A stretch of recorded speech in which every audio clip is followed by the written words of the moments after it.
Yes! Welcome into SportsBIT Betting Insight today, Monday, July 18th. Pauly and Teddy. Only two divisions left in our deep dive in the NFL. AFC East today, Buffalo Bills. Big game breakdown. Huge series starts. Mets and the Cubs and the Indians and the Royals. How about that British Open? Phil Mickelson, a bad beat. He shoots 17 under. 11 shots ahead of the guy who finished in third place. And Mickelson takes second for the 11th time in a major. His score would have won the Open every year, but only 4 times, to show you how well he played. But Stenson goes out there at 25-1 and shoots 20 under to win the British Open, Teddy. Yeah, and let's put this in perspective, okay? The last British Open winner by double digits came in 1870. Wow. And both Stenson and Mickelson beat the rest of the field by double-digit margins. So it wasn't a double-digit win for Stenson. The last double-digit win, again, came back in 1870. But both of these guys win by double digits. I mean, Sunday, the matchup on the back nine, two top pros stepping up their game as well as anything in memory. And as you mentioned, at 25-1, not a huge long shot in the golf world. It's not like Stenson was way behind Mickelson in terms of the odds, but when Phil shoots as well as he does, and the lefty comes up short. Now, only Jack Nicklaus has more with 19 second-place finishes. Mickelson, his 11th major second-place finish. Shot that 65 under pressure, but no chance when Stenson plays as well as he did. Yeah, again, put it in perspective. Let's put that tweet up there. ESPN Stats and Info is Mickelson's 72-hole score of 17 under would have won all but 4 Opens. And we have another first-time winner. Congrats to Stenson. Hey, we'll do it again in a couple weeks. We got the final major, the PGA Championship. They moved that up because of the Olympics. So a great tournament, and it was a great duel between two guys. I mean, how strange was this, Teddy, that I would say midway through the third round on Saturday, everyone else was out of it but these two. Well, that's what I'm saying. They lapped the field. Yeah, I know. We talk about that a lot in terms of our baseball context, when someone's stats are so much better or worse than everybody else, and it's like not even close, where the 30th ranked team is here and the 29th ranked team is over there. In this instance, it was 2 golfers who lapped the rest of the field. And a lot of fun to watch on Sunday, no question, Pauly. Yes, all right, bad beats, bad bets continue. Major League Baseball, we told you about this on Friday's show. Look what happened with the unders, Teddy. The hitters out of rhythm with the break and a ton of unders. Oh, yeah. I mean, the unders go 9-6 on Friday, 10-4-1 on Saturday, 11-3-1 on Sunday. Yeah, that's 30-13 to the under for the entirety of the weekend. Mercy. 12 teams on Sunday were held to 1 or less in the regulation of 9 innings. Pittsburgh scored 1 in the 18th, but they played 2 games, only got to 3 runs in Washington on Sunday. But certainly, if you were playing unders this past weekend, I'm assuming that you did pretty well. It's something that we talked about in the second half preview edition of SportsBIT, saying that once you have that all-star break and all the hitters are out of rhythm, while the pitchers are still generally in their normal rhythm. And boy, we saw a lot of that this past weekend. A lot of good pitching, and frankly, a lot of bad at-bats. Hey, the White Sox scored a run! 1 run in the last 41 innings. They finally push a run across against the Angels. I mean, they weren't going up against, Maddox and Glavine in their prime here either. This offense is really struggling. Yeah, and here's the pick right here. Adam Eaton doubling in Omar Narvaez in the 3rd inning. Of course, that was the only run they scored in the game. And in fact, it's the only run they scored in the last 41 innings. How often does this happen, Pauly? Jesus. A team went a full calendar week, more than a full calendar week, without scoring a run. That doesn't happen in baseball a whole lot. Of course, the All-Star break has something to do with that. But when you're scoring 1 run in 41 innings, makes for a bad weekend, and it certainly was for the White Sox and their backers. Yeah, tough beat. The Rockies lose 1-0 in Atlanta, but they left a ton of guys in scoring position. Oh, yeah, they had runners. They had at least 2 runners on base in the 6th, in the 7th, in the 8th, and the 9th. Both the 8th and the 9th, they were inning double plays. And, of course, they ended up losing the game 1-0 in the bottom of the 9th. Of course, not that Atlanta did a whole lot. Their big bat, Freddie Freeman, he took the golden sombrero on Sunday. 4 at-bats, 4 strikeouts. They only saw 18 pitches to strike out 4 times. Not pretty for the Braves, but 1 run was good enough. Tough beat if you had a Colorado ticket in your pocket. The Brewers were a bad bet. They took a ton of money and got shut out in Cincinnati. Yeah, everybody got shut out on Sunday or held to a single run. Milwaukee bet from plus 105 to as high as minus 125, a 30-cent move. They didn't score a run, obviously. They didn't get the money. Bad bet if you had the Brewers, especially later in the day. Or, if you got plus 105, it's not a bad bet. If you laid 125 Milwaukee, that's a really bad bet on a day they got shut out. Bad beat Dodgers and the Diamondbacks under on a day when most of these games went under. This was 6-0 in the eighth, and then the Dodgers made it a ball game. Actually had the tying run on third with one out, and Puig struck out. A lot of runs given up by the bullpen in this one. Yeah, again, only 3 over tickets cashed all day on Sunday. And the Dodgers-Arizona, that got really pounded down. Total open 9, got bet down as low as 7.5. And of course, that was one of the 3 overs. The Dodgers without 5 runs in the last 2 innings against that bad D-backs bullpen. Tough beat if you had the under in that one, especially if you had the good number of 9. Middle alert, here we go. Giants and the Padres, Cueto against Edwin Jackson, who might have been the worst pitcher in baseball the last 3 or 4 years. It went from 8.5 down to 7.5, and the total lands on 8. Yeah, surprising to see that much under money in an Edwin Jackson game, as you mentioned. Yeah. But right there in the middle, if you bet over 7.5, you cash. You bet under 8.5, you cash. Both widely available on game day. Big game breakdown up next. Huge series. Mets and the Cubs from Wrigley, and the Indians on the road to take on the Royals. Plus, we'll get to the Buffalo Bills team preview coming up on SportsBIT. Betting Insight today on SBRPicks.com. Hey, SportsBIT viewers, are you looking for some high-quality Major League Baseball sports betting analysis? Ooh. If you are, catch the Odds Couple show for today's card, Monday, July 18th. You think we can provide them with that, Mike? I know that you can as of late. I'm going to turn it back on, but hey, if you're tuning in to Teddy and Pauly, check us out also. Back on SportsBIT, time for a big game breakdown. The Mets on the road to take on the Cubbies. All 3 games will be on ESPN television for what it's worth. Tonight, it's Mets against Leicester. The Cubbies are $1.60. No overnight totals from Wrigley. Since the start of the NLCS last year, the Mets are 8-0 against the Cubs, and they've outscored them by 34 runs.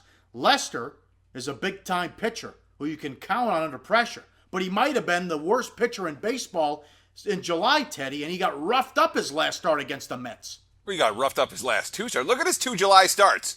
These are some pretty ugly numbers. 4.1 innings of work. The ERA, only 27. Jesus. 5 home runs allowed during that span. And the Cubs lost his 2 starts by 17 runs, even though he managed to escape with a no decision in one of them. And you talked about that start against the Mets. He was tagged for 8 runs and 1.2 innings of work. He had that 7-run second inning. 10 of the 14 batters that he faced reached base. There were 3 home runs. You say it was the worst game of his career. Well, now he gets his chance for quote-unquote revenge. But guess what? The Mets are hitting a lot better now than they were when they faced him a couple of weeks ago. And we got to assume Lester turns it around. He's a big game pitcher. Obviously, he's not going to have an ERA of 27 forever. But I'm in no rush to lay a price with John Lester and the Cubs right now. I'm really not. Yep, totally agree. He's going against Matz, who just had a week off. What can we expect out of him?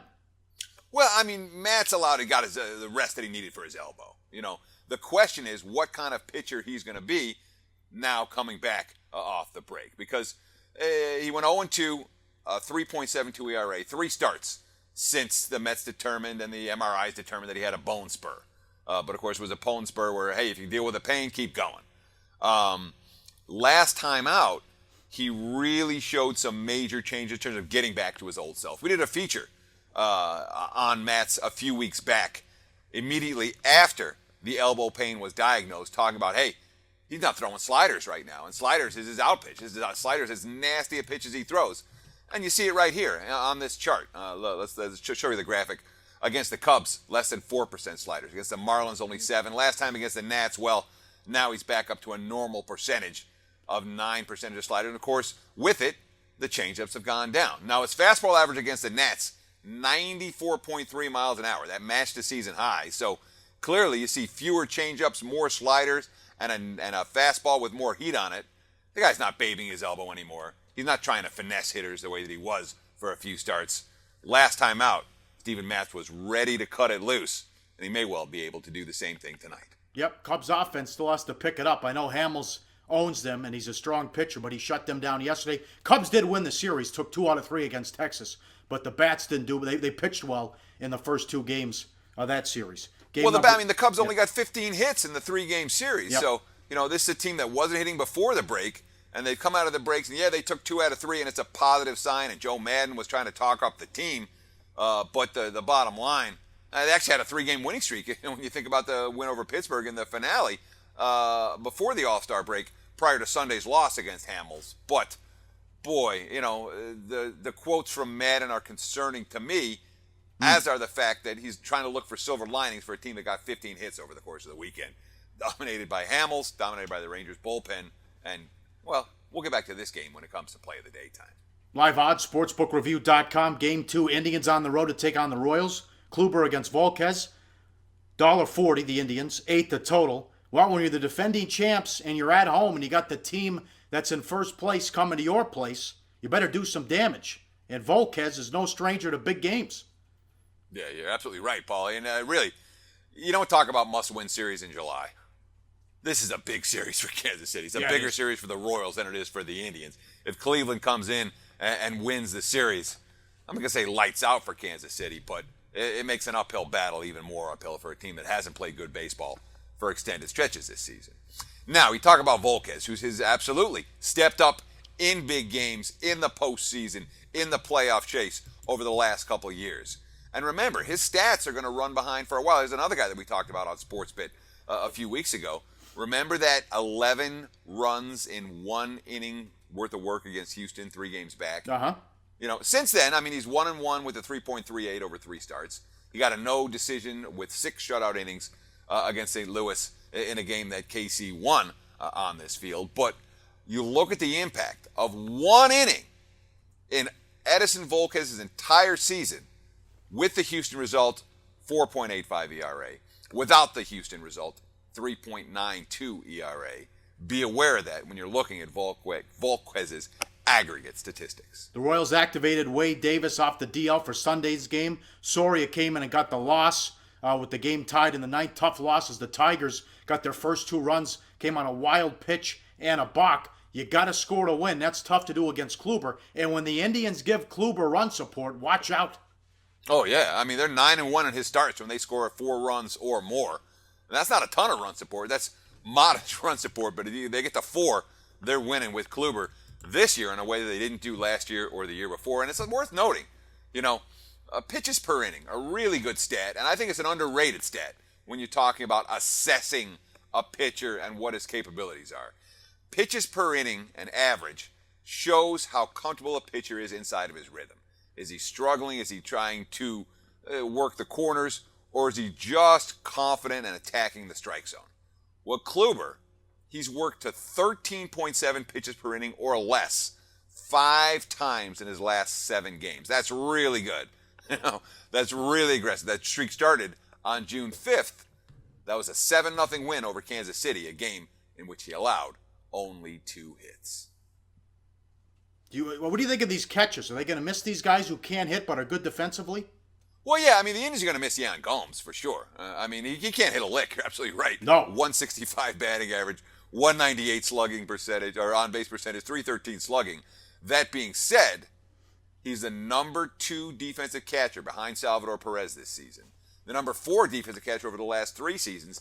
And you're not going to tell me that the Indians' pitching staff isn't going to suffer some type of a drop-off without a guy who's been calling games really well this year.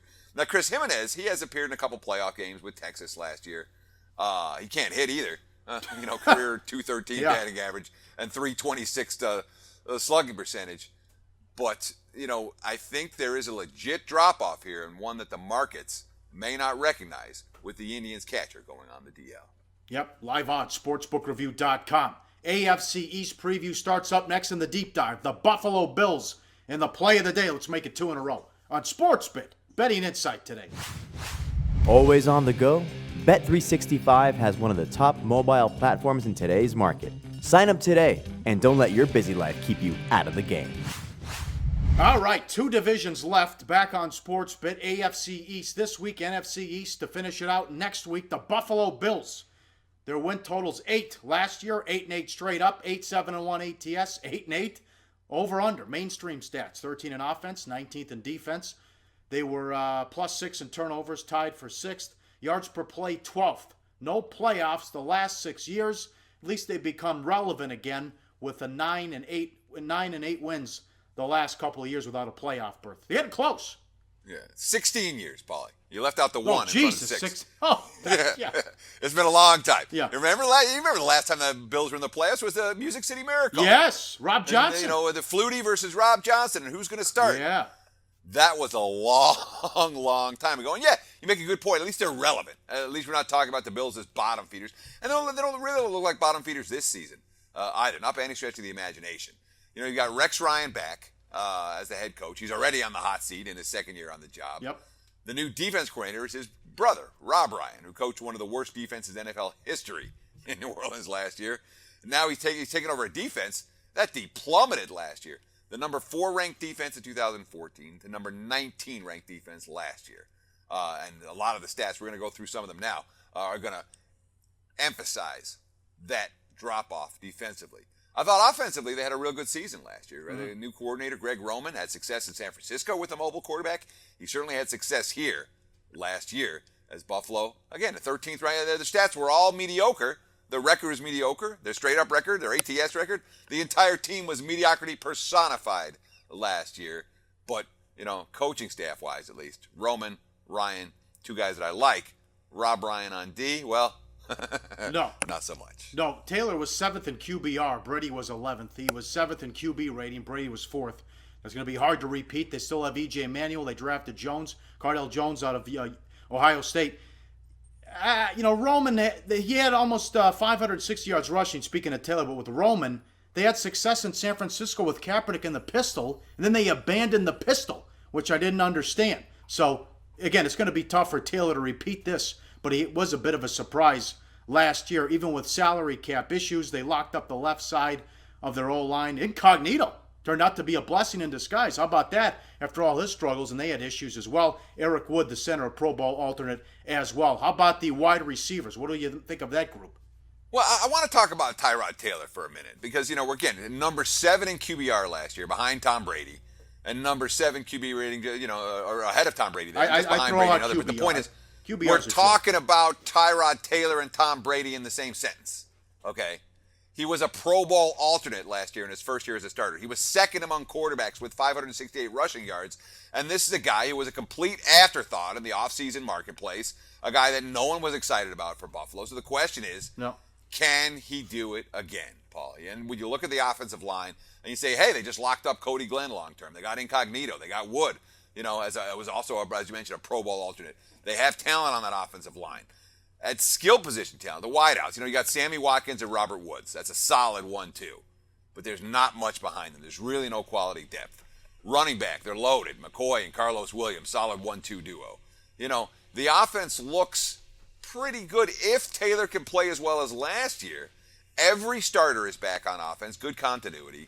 But, of course, Williams has been suspended for the first 4 games. It's, not a great thing, but, of course, with Shady McCoy, is not an absence they can't overcome. Okay, let's talk about the defense. This should have been a better defense because they had Rex. And he said he takes the blame for what happened. They have to do a better job defensively. There's too much talent for them to struggle, that unit. Well, the problem, I point at one finger at one thing. Okay. The pass rush. The sacks went from 54 in 2014 to 21 last year. All right. Now, that's a pretty big drop-off. And look, their secondary played well. Ronald Darby was a quarterback stud last year. Stephon Gilmore, he's in a contract dispute, but I'll tell you what, he's someone that I'd take him on my team in a second. Their secondary's loaded, but, well, the front 7 had their issues. Jerry Hughes didn't have a good year. They're counting on Hughes to bounce back big. They're counting on Kyle Williams to return from a knee injury, along with Marcel Darius up front. They're counting on the rookies, Shaq Lawson, the number 1 pick out of Clemson, Reggie Ragland, the number 2 pick out of Alabama, to bring some pass rush. So, it's a defense that has potential, but we're also talking about a defense that had a major decline last year and a coach who we absolutely have to question whether his schemes are any good or not. Mm-hmm. All fair points. Yep. What do you think of the schedule? Well, I mean, last year they had the toughest schedule in the division, and the only team in the division with an above-average strength of schedule. 2016, on paper, slightly tougher than average schedule, very comparable to last year's in terms of toughness. Now, they only get one TV game. That's Monday Night Football at Seattle on November 7th. Wow. So they're going to be under the radar, good or bad. You know, it's worth noting they do get a 3-game December homestand versus Pittsburgh, Cleveland, and Miami. 2 of those 3 look very winnable. And, of course, the Bills aren't losing home games to play in Toronto anymore. They went 1-5 at the Rogers Center before that deal was axed. The AFC East plays the NFC West and the AFC North, 2 above-average divisions. And yet, even with all of that, given the weakness within the division, only one team lined above 500, you're seeing a lot of league average or slightly below league average schedules in the AFC East. Feels like 8-8, 9-7 again. Yeah, they really do. You know, I mean, I would like them a lot more if I trusted Tyrod Taylor's ability to repeat last year's success. If Taylor can be good, there's no reason to think that the Bills have enough talent to make the playoffs. But if Tyrod Taylor regresses in any way, shape, or form, and or gets hurt, and we're looking at E.J. Manuel or Cardell Jones, the rookie out of Ohio State, then once again, it may well be another lost season in Buffalo and perhaps another coaching change at the end of it. Yep, Miami Dolphins tomorrow. All right, money time. Play of the day. Let's make it 2 in a row. Betting number 905. Hey, they're 8-0 against them, as we mentioned, since the NLCS. Ride the streak, and we're very concerned about Leicester. As we ran those numbers down, we'll take the Mets plus $1.40, the play of the day. Back tomorrow, bad beats, bad bets, Miami Dolphins. And big week coming up as we get closer to football in the Hall of Fame game between the Packers and the Colts, August 7th. Coming up on SportsBIT, betting insight today.